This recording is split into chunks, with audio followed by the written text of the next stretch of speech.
This is finished product, peeps. Finished product. This bad boy is finished. Finally, he's back here to get it. Yeah, finally. Finally, he's gonna leave in a couple weeks, so he'll get to drive it for just a little bit, right? Just a little bit. Just a little bit. We're gonna have to take it out and do some rides with it. Maybe. Yeah, right. But it's done now. For the most part, I don't think there's anything else left to do. I really don't. We've pretty much done everything you can think of to this bike. I mean, aside from messing with the block and putting a cam in and stuff like that. Yeah, aside from that, everything else has been touched. Everything else. We put new ASV levers on here. You put new grips. What grips are they? That's the Pro Grip 719 gels. Okay, so Pro grips.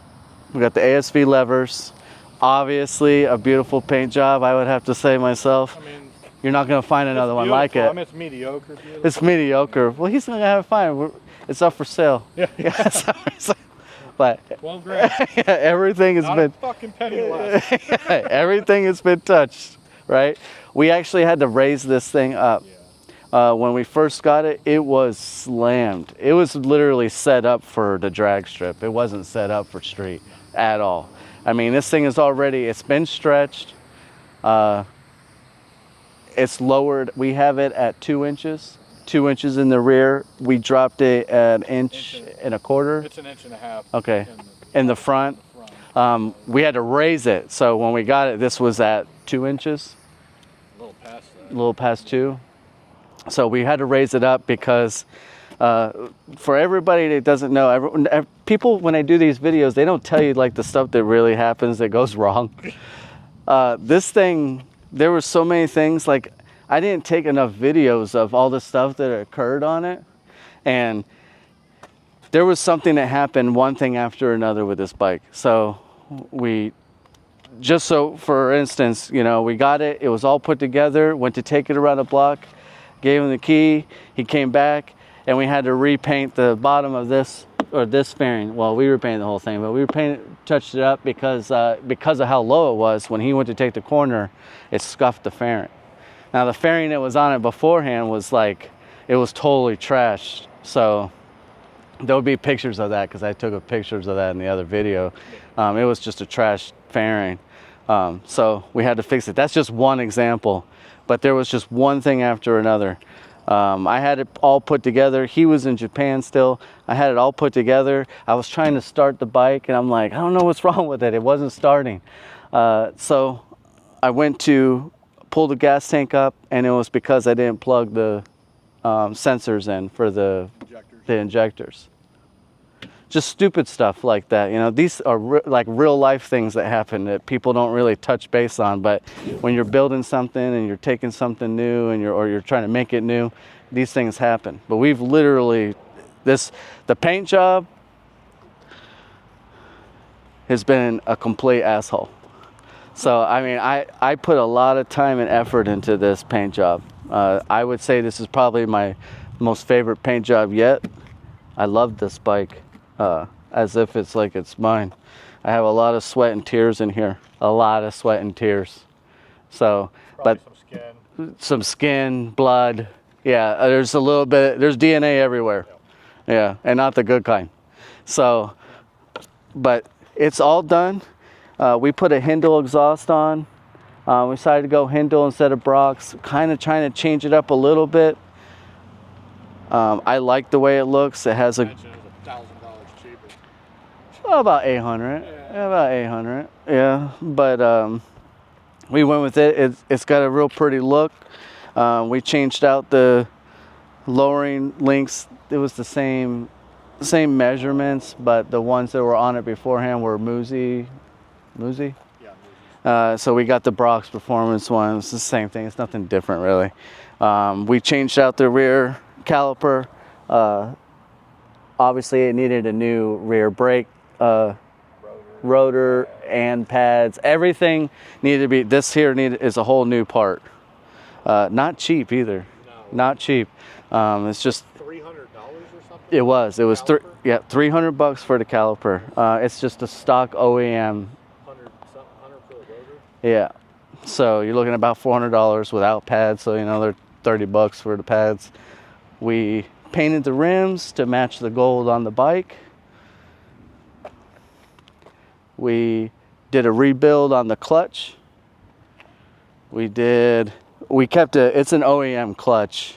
It's a stock clutch. We just replaced it. The person that had this had not the right oil in it. He was using some 20W50. Okay, so he was using 20W50. It was from a Shell gas station. Okay, yeah. So yeah, we put the right stuff in here. We did Motul. It was a 1030. 1030. Okay. It's a 7100, I think. Yeah, it is a 7100. That's the full synthetic. So we did that. I had to rebuild the steering dampener in the front. It's obviously got a Chris Moore tune. They said that this bike was tuned. I don't know if it really was. If maybe it was. It wasn't. It was, you know, a trash tune in it. It may have been, the ECU may have been flashed, but it wasn't a good tune in it. Okay, so we sent it off to Chris Moore to get you know, the Busa King, right? We sent it to him to get the tune. Foot pegs have been replaced. DSR foot pegs all the way around. All the way around, yeah. We've Brock's kickstand, which isn't cheap, but it's a high quality kickstand. You know, you're paying for the name, but the kickstand's very nice. So, yeah, I would say that that's about it that I can remember off the top of my head. But pretty much this bike has been, you know, torn down, replaced, you know, every piece. Yeah, the only thing left on this thing was the front end, the rear end, and the motor. Everything else has been off. That's right. Yeah, it's literally. The radiator's been off. Everything's been off. Yeah.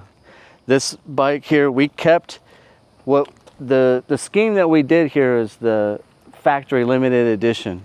So this is, if you look at the 06 limited edition, you're going to see this graphics are virtually the same. We kept the graphics, we just changed the color. So this is not the same pearl white. It is a little different pearl white. We changed the graphics to this blue pearl instead of the silver, and then it got outlined with the gold. But it looks amazing in person. I don't know how well it's going to come off in the video, but this bike is It'd be nice if we had some sun. It would be nice. There's no sun. It's Florida. It rains here every 5 seconds, and then it's not raining and it's hot. But this bike turns heads. Everybody that sees this motorcycle is like, wow, what is that? And the fact that it's a 2006 and it looks the way it does, this thing is mint. It is mint. But yeah, we wanted to show it off. This is what it is. It's a beautiful bike. It's my favorite Busa yet. There aren't no Busas that look like this out there. Don't kid yourself. This is one of one. This is one of one. Fantastic. Yeah. Oh, we put a new hot bodies on the back. The one that was on it, because of the person that janked everything up, it was crushed because of how low it was. It literally came up and smashed up into the hot bodies and cracked it. And it was carbon fiber. Was it? Oh, I'm sorry, fiberglass. And it's Fiberglass. thick, heavy-duty fiberglass. This guy had to have some kind of monkey gorilla jump on the back of this thing and slam down into the tire. I don't know what he did. Cracked it in 3 places. It did. It was cracked, yeah. So that we had to replace that. These two fairings obviously came off of another used 2006 bike that we have. You'll see in the video. I have that posted. Don't know what year bike it was, but Yeah. it was Gen 1. Yeah, it was a Gen 1, yeah. So, but she is pretty and she's ready to ride. Now he's gonna take it home. He's gonna put it in his garage and then go out there and look in the garage every few minutes. You know how you're like, you look inside, you're like, oh, there it is. Okay. Come back. So that's what we're gonna do or that's what he's gonna do. He's gonna finally take it home. It's coming out of my garage, going into his. I'm gonna take it home in the rain. Yeah, in the rain. I mean, it's just water, right? It's Florida. It's Florida. So, but that's all I got for now. And this is what I just wanted to show the bike off. We're gonna do some more videos about, you know, us actually going and doing something, you know, taking a ride, going places, you know, using it. Yeah. Using it. So. A lot of money in this thing to. There's a lot of money in this thing. Ride it. Yeah, there's a lot of money. That's another thing. I would say that you've put in between the purchase of the motorcycle and all the money I spent on it, it's about 12. About 12. About 12,000. Okay. So he bought it for 65. Bought it for 65, which was high for what we had to work with, but we didn't know all of what needed to be done to it. Which you never do. No, you don't. You know, you go on these Facebooks and you know, these used bikes. You buy a used bike. You're playing with a bomb. You don't know if it's, you know, is it gonna blow up today or, you know, in 5 days from now. Oh, we replaced the cushions on it too. Oh, did it have cushions? No, it did. It did have cushions. That was my bike. So yeah, we replaced it with the polyurethane cushions from Brock's. You know, cheap. It's like $50, but you know. We flushed the motor, put engine ice in it. Twice. Yeah. Yeah, because another thing that went wrong, obviously, is when I had it started. We wanted to run it because you want, with this exhaust, you turn it on, you let it run for about 10 to 15 minutes. At about the 10-minute mark, the ring that was holding on this side of the hose blew and fluid everywhere. I was on the phone with him when it happened. Were you still in Japan? I was in Japan. He was still in Japan. I was like, oh shit, you know, it was coolant all over my garage. And I hurry up and turned it off, but it was just the clamp was stripped. So I didn't, maybe when I was putting it on, well, yeah, I didn't pay attention enough to where when I tightened it down, it didn't click, you know, or I didn't feel it being stripped out. And the second time when I came over, we bled that back brake. That's a lot nicer now. Yeah, okay.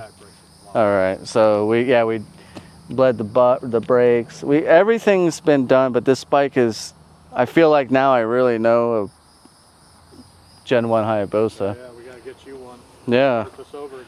I know, right? My old one's for sale. Yeah, yeah. I would definitely, I can't replicate this because we already have one, but. No, well, it's an 02, so it's not the limit. It doesn't have the black frame. Oh, yeah. Well, then we'd have to strip it all the way down. Paint it. And yeah, have the we don't whole have to frame. replicate it.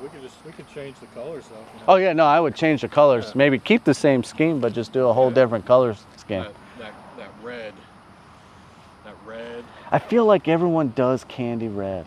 I think these Busas, you see out there, you see Busas. Yeah. There's a lot. A candy red is. You want to do it that orange color. I know you. I do like the orange. You're gonna go orange and black and silver. Hey, you stop reading my mind. Sorry.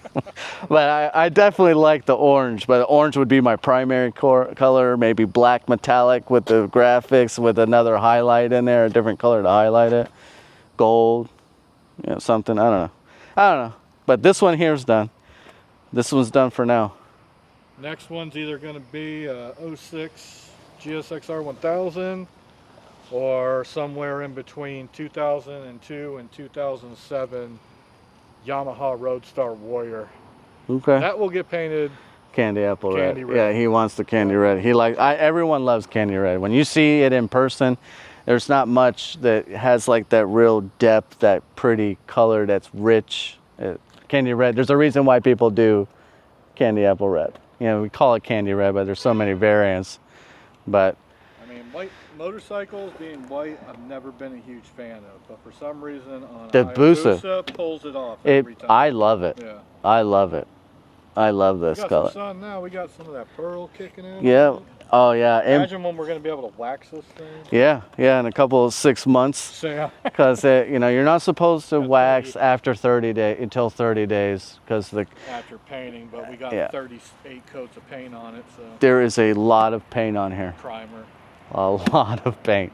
A lot of paint. Paint alone, between how much I bought, I mean, I pretty much bought it all. But you did, and I had to go and buy another gallon of clear to use that. $1,000, and then we had to go buy another 200 thing of clear, so we got $1,200 in paint. Yeah. In this thing. Yeah, it's about that. It's a fair amount. obviously we did all the work, but Yeah. you know, yeah, material's not It'd cheap. be a lot more if I had to actually pay somebody what it would cost to paint. Oh, absolutely. I mean, 100%. it would probably, what do you think, $4,000? with Yes, material? it would be something like that. It would be somewhere around a $4,000 mark to get a paint job like So this it's a with material. $15,000 motorcycle now, Yeah, so. yeah, yeah. It's about that. Yeah. So. But yet, the KVB on it's probably only going to be about $8,000. Yeah, something like that. You know, things are worth what you're willing to pay for it. Exactly. But this bike here turns heads. So I mean, this is like if somebody's into a Hayabusa and they see this bike, everybody is looking at it.